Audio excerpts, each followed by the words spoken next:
guys, this is R for Trans Youth. Okay, so this week's topic is, have you ever been in a trans discussion group face-to-face and felt comfortable to share intimate, sexual, and gender relationship issues? How many opportunities do you get to do this? Do they welcome these conversations in your local LGBT group, if you go to one? Okay, well, I'll start out by saying that I was in a trans group, but I haven't been for, over a year and a half now since I started my HRT. But if you're like a fan of Trans Youth Channel, and if you also watch my videos, I'm sure you've realized by now that I'm an extremely open person. I'll talk to anybody about, like, my sexual life. I don't give a fuck. So, I don't know why I should. So I guess I'm kind of always in a group like that. I mean, with other trans people, it's a bit easier, because they'll get it more. But, well, with all my girlfriends, too. But it's different with them, because they don't quite, well, it's not something they experience themselves. But yes, I have been in these groups before. And there's this one that I always recommend. So, and it's one I was in. So, you may know I did gender journeys, and I suggest it to any trans person who lives in Toronto, even if you just live in the GTA, in the general Toronto area. I suggest you commute and go to this group. It's amazing, and you can talk freely about absolutely anything there. No worries about nothing with a group of other trans people in your same position. So it's awesome.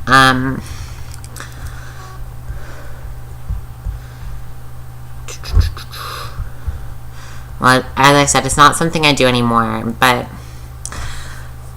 I kind of feel like, well, I can talk to anybody about that kind of stuff. And I guess sometimes people who aren't as open as me kind of get offended by how much I'll openly say, because I am very open. They'll be like, I don't want to hear about that. Shut the fuck up. What are you telling me that for? So, whatever. But yeah, so these groups are everywhere if you need them. Maybe not everywhere, but like, say if you're a trans person in a small town, you'd probably have to go at the very least to the nearest city to find some sort of trans support group. But, it's all there. It's all hopefully accessible. Am I missing anything?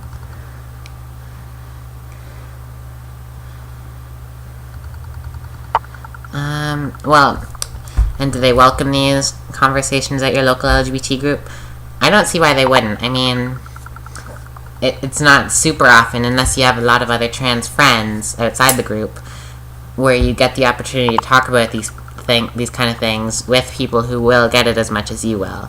Like for example, I'm a trans girl, and I'm straight, so I date men, and the men I date are obviously straight too, so, because I'm a girl,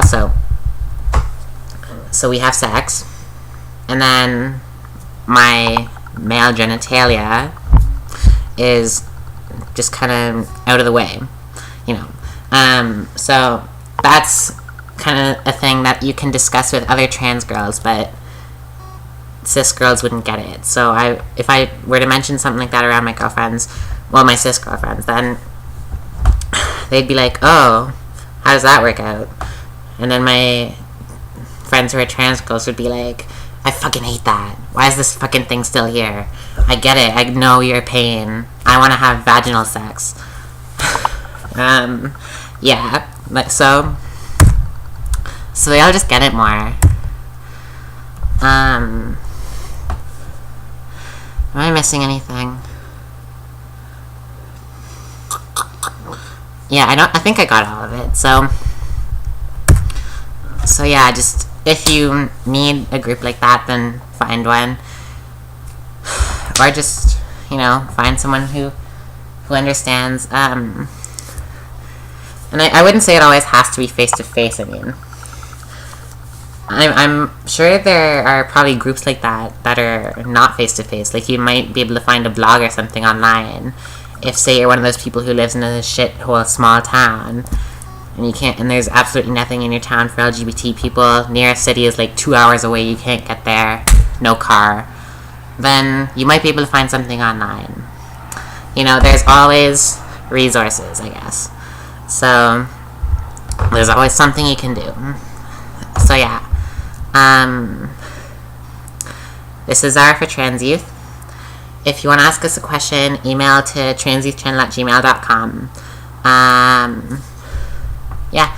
So, comment, subscribe, and you guys are awesome.